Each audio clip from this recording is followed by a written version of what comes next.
LibreOffice Calc सामग्र्या सह कार्यम् इत्यस्मिन् स्पोकेन ट्यूटोरियल मध्ये स्वागतम्। पाठेऽस्मिन् पठामः सिलेक्शन लिस्ट्स, फिल टूल्स च उपयुज्य गतिवर्धनम्, शीट्स् इति एतेषु विषय विभाजनं, सामग्री निष्कासनं, सामग्री परिवर्तनं, सामग्री भाग परिवर्तनम्। वयमत्र ऑपरेटिंग सिस्टमत्वेन उबुन्तु लिनक्स 10.4, LibreOffice सम्पुट संस्करणं 334 च उपयुञ्ज्महे। स्प्रेडशीट् मध्ये सामग्री निवेशनं बहु श्रमपरकं, किन्तु इदं पर्याप्तरूपेण सुकरं कर्तुं कैल्क विविध टूल्स् प्रददाति। अतीव मूलभूतक्षमता नाम मूषकेण एकस्मात् अन्यकक्षे सामग्रेः कर्षणमोचनम्।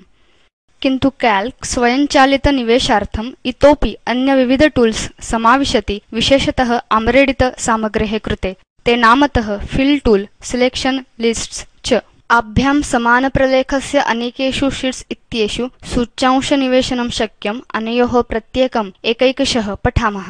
अस्माकं पर्सनल फाइनान्स ट्रैकर.ods सञ्चिकाम् उद्घाटयामः। शीट् मध्ये सामग्रीम् अनुकर्तुं फिल टूल इति उपयुक्तमार्गः।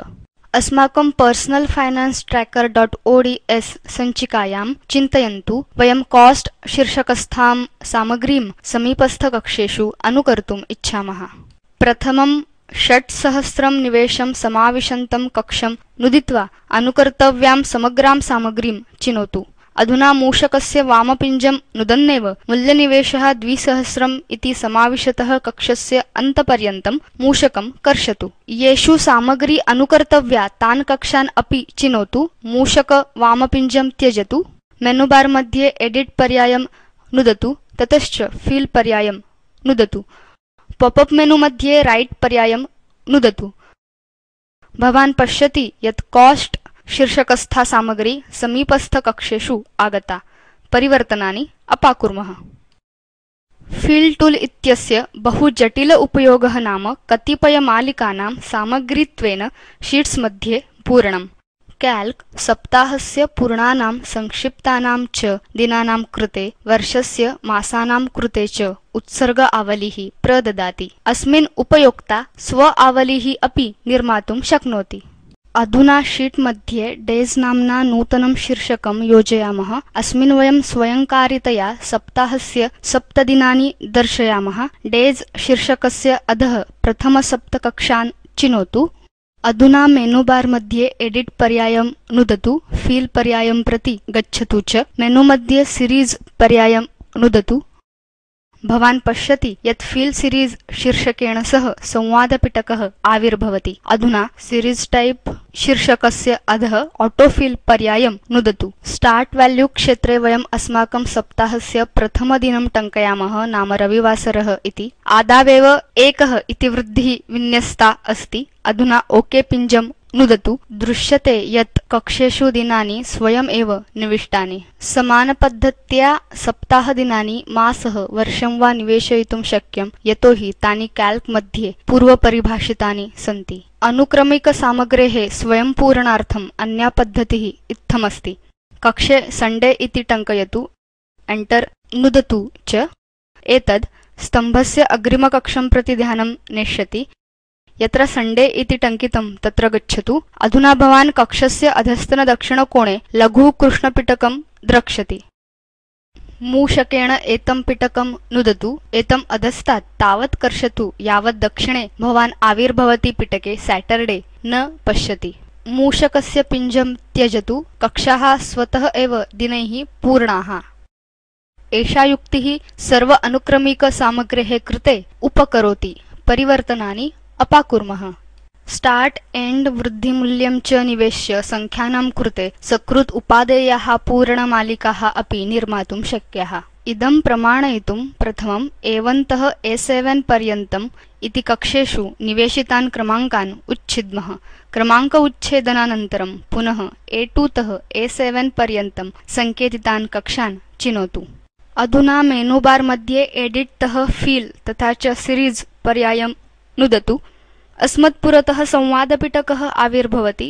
अधुना सीरीज़ टाइप शीर्षकस्य अधः लिनियर पर्यायं नुदतु। सः उत्सर्गेण चितः नास्ति चेत् स्टार्ट वैल्यू क्षेत्रे वयं प्रथमं क्रमाङ्कं टङ्कयामः नाम 1 एण्ड वैल्यू क्षेत्रे वयं निवेशनीयम् अन्तिमं मूल्यं 6 इति टङ्कयामः अधुना वयं इन्क्रीमेंट मूल्यं 1 स्थापयामः अन्ते च ओके पिञ्जं नुदामः वयं पश्यामः यत् कक्षाः स्वतः एव अनुक्रमिकसंख्याभिः पूरिताः आसु सर्वासु स्थितिषु फिल टूल कक्षेषु केवलं क्षणिकं सम्बन्धं निर्माति तेषु पूरितेषु कक्षाणां परस्परैः सह कोऽपि सम्बन्धः अग्रे न भवति फिल टूल विहाय सिलेक्शन लिस्ट्स् इति इतोपि एकं गतिवर्धकं टूल केवलं लेख्यनिमित्तम् एव अस्ति वयम् इदम् अनन्तरं पठामः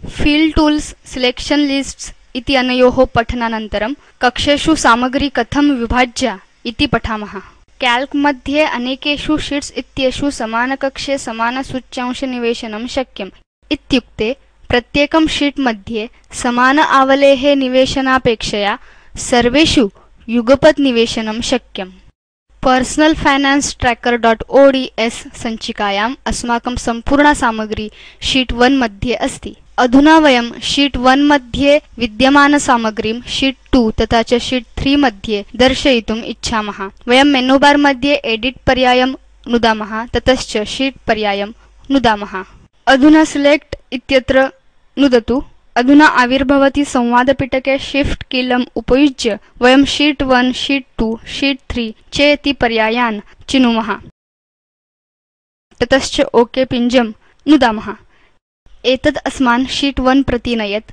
अधुना काञ्चित् सामग्रीं शीत् 1 मध्ये निवेशयेम यथा F12 सङ्केतिते कक्षे वयं this will be displayed on multiple sheets इति टङ्कयामः अधुना एकस्मात् अनन्तरम् एकं शीत् 2 तथा च शीत् 3 टैब नुदतु दृश्यते यत् एषु प्रत्येकं शीत् मध्ये F12 सङ्केतितः कक्षः समान सामग्रीं समाविशति परिवर्तनानि अपाकुर्मः अग्रे वयं भिन्नमार्गान् पठिष्यामः यैः वयं कक्षेषु सामग्रीं सम्पादयितुम् उच्छेत्तुं च शक्नुमः कक्षस्य किमपि प्रारूपणं न निष्कास्य सामग्रीम् उच्छेत्तुं केवलं कक्षं चिनोतु भवान् पश्यति यत् कक्षस्थ सामग्री इनपुट लाइन क्षेत्रे आविर्भवति अधुना कीलफलके बैकस्पेस पिञ्जं नुदतु भवान् पश्यति यत् सामग्री उच्छिन्ना परिवर्तनानि अपाकुर्मः कक्षस्थ सामग्रीं परिवर्तयितुं कक्षं चिनोतु पुरातन सामग्रेः उपरि टङ्कयतु च नूतना सामग्री मूलप्रारूपणं